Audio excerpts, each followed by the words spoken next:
The United States is expected to proceed with imposition of additional 25% tariffs on Indian goods from the 27th of August, despite the recent diplomatic engagement at the Alaska summit. Sources say that the sixth round of the India-US trade talks, originally scheduled for the 25th of August, has been postponed, adding further uncertainty to the already strained trade relationship.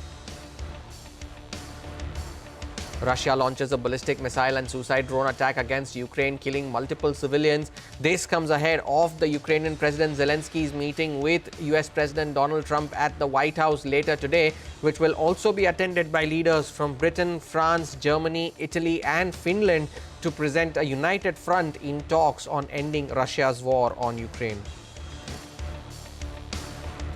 The much-anticipated summit between U.S. President Donald Trump and Russian leader Vladimir Putin on Friday ended with a thud after the two leaders conceded that they had failed to reach any agreements on how to end the ongoing war. Prime Minister Modi announced the introduction of next-generation GST reforms by this Diwali, aimed at reducing taxes on daily use items. Sources tell CNBC TV 18 that the centre has proposed a sharp reduction in GST rates on entry-level two-wheelers, small cars and hybrid passenger vehicles in a bid to simplify tax structure by addressing long-standing classification issues in the auto sector. And the S&P 500 closes lower on Friday after hitting record highs, while the Dow Jones ekes out minor gains. Asian markets have started the week on a mixed note after the U.S. Russia summit yielded no ceasefire announcement. The GIFT Nifty, though, is indicating a significant gap up for our own markets.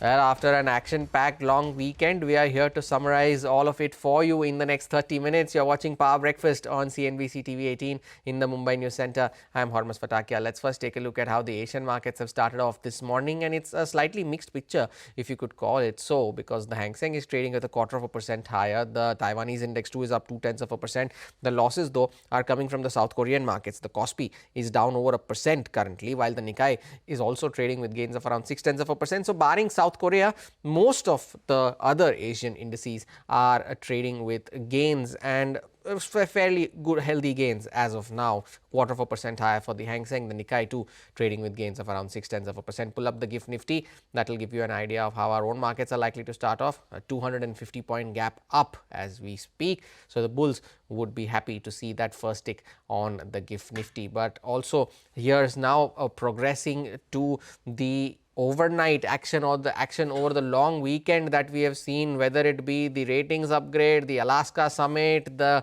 GST related announcements from the Prime Minister. How will all of this impact our own markets? Our research team joins in with the trade setup, the stocks that are likely to be in the news, and the setup on the F&O side of things as well. Firstly, Vinny joins in to get all the market cues we need to watch out for. Vinny, good morning. It promises to be one, considering how the GIFT Nifty is looking like. Absolutely, consider it. You could expect a very, very good day coming in for the markets today. Now, obviously, just a quick check on US markets. On Friday, they managed to close a bit mixed in terms of trading session. Today, the stock futures this morning are indicating a slightly higher start. Not much of a cue coming in from the US market, but a lot that happened over the weekend, right? Like you were mentioning. So now, in terms of FIIs, on Thursday, they were selling around 1,926 crores. TIIs were buys of around 3,895 crores. Important factors that we're keeping an eye out on, like you mentioned, we do have the proposal of just a two-rate GST. That is a positive surprise that came in, and main trigger that we could see a jump up. So this will help in terms of the consumption side as well, given what the trade tariff talks are currently going on with the US. Now, Jackson Hole Symposium, that is important in terms of commentary that could come in from the Fed side. So keep an eye out on that. That's going to be happening this week.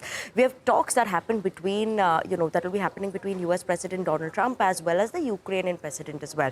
Now, obviously, Russia and US talks, as of now, the round one is over. That will be key to watch out for. Now, what happens with the Ukraine president as well?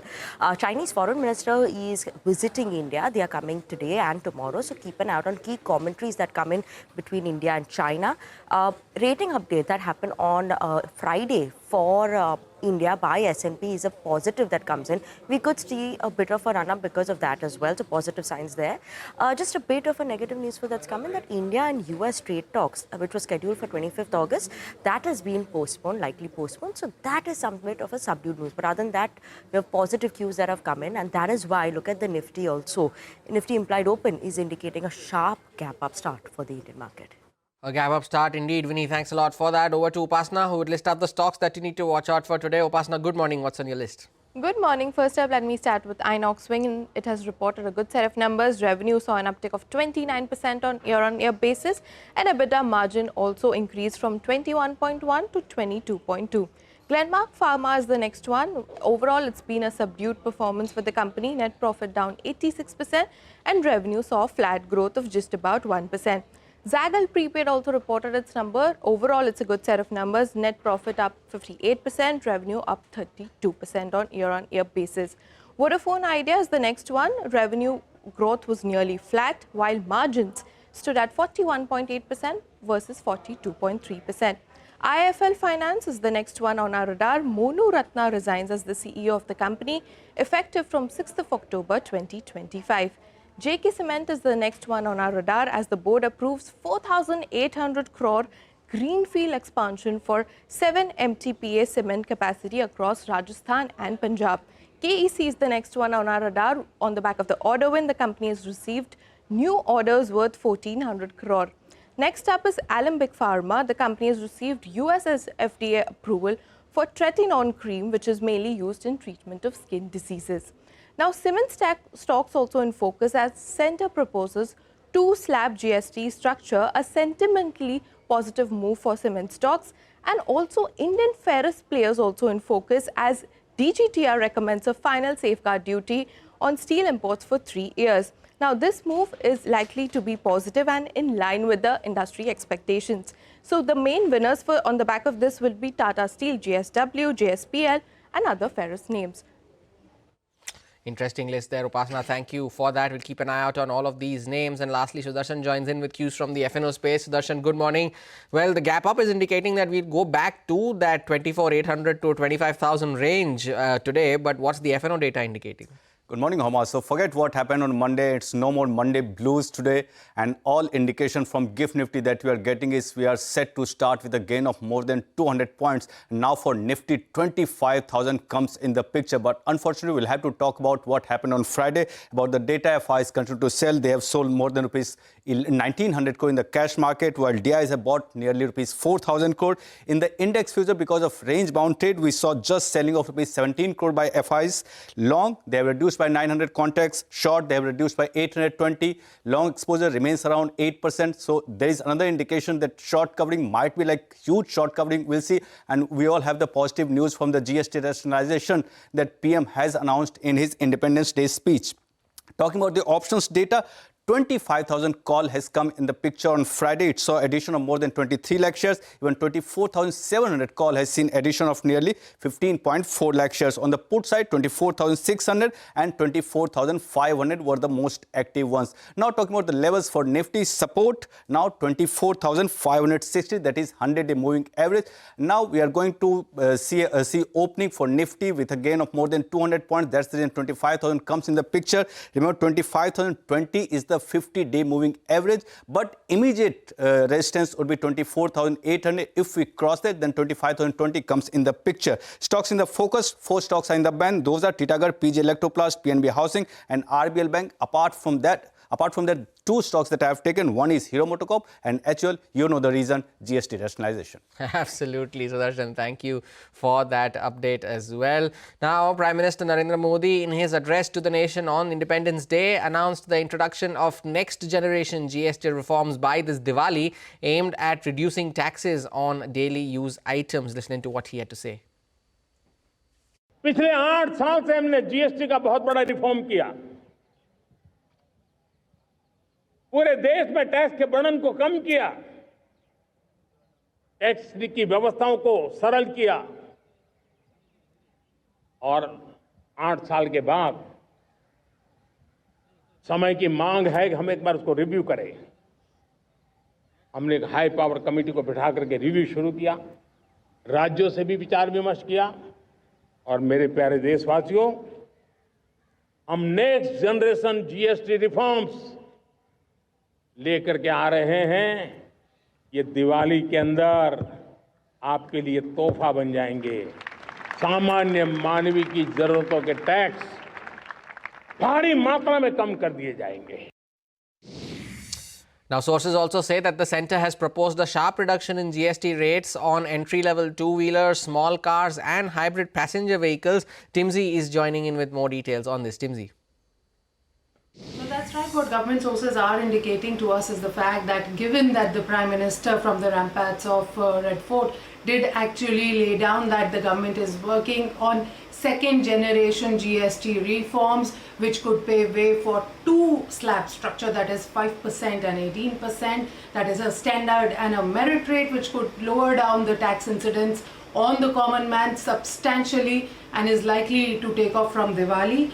Well, just a step forward there, sources indicate that centre could have sent a proposal lowering GST rates on two-wheelers and small cars because centre considers that these are no longer luxury and thus keeping them in the 28% slab or the highest slab could be wrong. The proposal under consideration is that two-wheelers with an engine capacity below 350cc could see a cut from 28% to 18%. Small cars below 1200cc engine capacity which is currently GST plus cess of about 29 to 31%, could be reduced to 18%.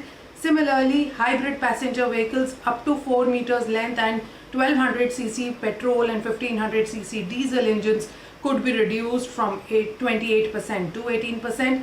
Whereas to end the classification matters, the other passenger vehicles, that is big cars, luxury cars and SUVs, etc., could be kept at the highest slab of 40%. Let's see what happens when GOM on rate rationalization actually deliberates on this matter, whether they agree with the centre's proposal to reduce all the items to a two-rate structure or not, something that we'll have to wait and watch for. But yes, as of now, these are the key highlights of the proposal.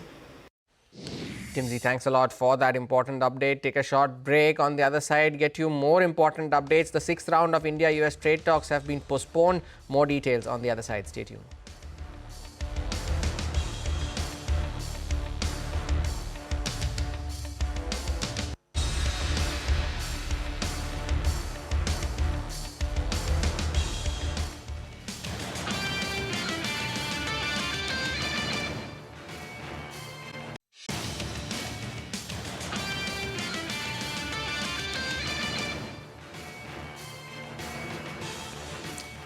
Welcome back. Now, the United States is expected to proceed with the imposition of an additional 25% tariff on Indian goods from the 27th of August, as the 6th round of trade talks originally scheduled for the 25th of August have been postponed. Parikshit is joining in with more details on this. Parikshit, tell us more.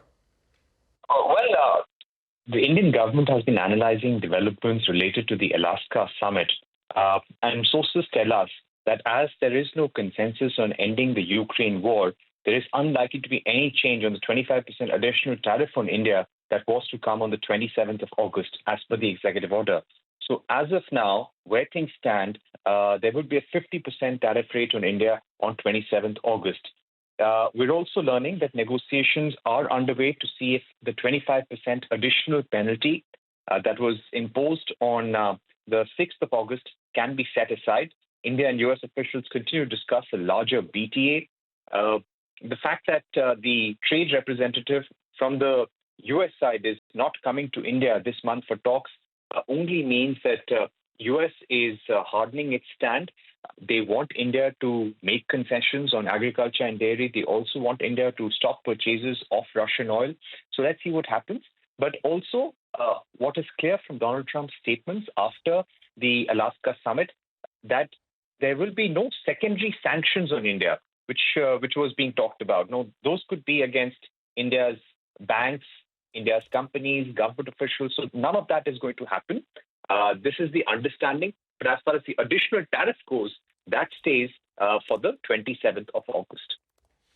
Parikshit, thank you for that important update there with regards to tariffs on India from the US. And the highly anticipated meeting between US President Donald Trump and Russian President Vladimir Putin took place in Anchorage, Alaska on Friday. The talks lasted over 2.5 hours but did not result in a deal to end Russia's war in Ukraine, despite Vladimir Putin claiming that the two sides had reached quote-unquote an understanding. Now, in an interview with Fox News, Trump urged Ukraine to strike a deal, calling Russia, quote unquote, a very big power and saying that Kyiv was not one. Now, on the question of secondary tariffs for countries buying Russian oil, Trump said, and I quote, "Well, because of what happened today, I think I don't have to think about that." He added, "Now, I may have to think about it in 2 weeks or 3 weeks or something, but we don't have to think about that right now. I think you know the meeting went very well." End of quote. There's no deal until there's a deal. I will call up NATO in a little while. I will call up the various people that I think are appropriate, and I'll, of course, call up President Zelensky and tell him about today's meeting. It's ultimately up to them. They're going to have to agree with what Marco and Steve and some of the great people from the Trump administration who've come here. I did actually, after our speeches, he made a very good speech, and I also finished it up. And afterwards, we spoke. Right after that, we spoke very sincerely. I think he wants to see it done. I want to see if we can get it done. You know, it's not a done deal at all. They're going to set up a meeting now between President Zelensky and President Putin. And myself, I guess. You know, I didn't ask you about it. Not that I want to be there, but I want to make sure it gets done. And we agreed on a lot of points. I mean, a lot of points we're agreed on. But there's not that much. There's, you know, 1 or 2 pretty significant items, but I think they can be reached. Now it's really up to President Zelensky to get it done. And I would also say the European nations, they have to get involved a little bit. Now, Russia has launched a ballistic missile and suicide drone attack against Ukraine, killing multiple civilians. Now, this comes ahead of Ukrainian President Zelensky's meeting with Donald Trump at the White House later this evening. Sanjay Suri is joining in with more details and the agenda behind this meeting. Trump will be meeting on Monday with President Zelensky to take the outcomes from the Alaska meeting further, but he will not meet just with Zelensky. We have a whole battery of European leaders advancing up to the White House on Monday together with Zelensky to give him, no doubt, protective cover. German Chancellor Friedrich Merz, French President Emmanuel Macron, British Prime Minister Keir Starmer, Italian Prime Minister Giorgia Meloni, and all of these major European leaders together with EU President Ursula von der Leyen and NATO head Mark Rutte. Trump has teased a big announcement coming up on Russia, and U.S. Special Envoy Steve Witkoff has indicated that Putin is prepared now to accept a security cover for Ukraine from the U.S. and Europe that would mimic Article 5 of NATO, where an attack on one member is considered an attack on all members. The compromise would be that Ukraine would get such a cover without actually getting NATO membership, which is something that Putin has long opposed vehemently. But Putin has named a price. He wants more territory in Donetsk. That is something Zelensky is not prepared to grant, and he says in any case that is not for him to grant. It would need a referendum in Ukraine for that kind of decision to be taken, if at all. Further steps on Ukraine clearly are coming up imminently, and European leaders are demanding almost aggressively now that these should be steps for Ukraine and not against it. Sanjay Suri, thank you for that update. Take a short break. Cues from the commodities market on the other side. Stay tuned.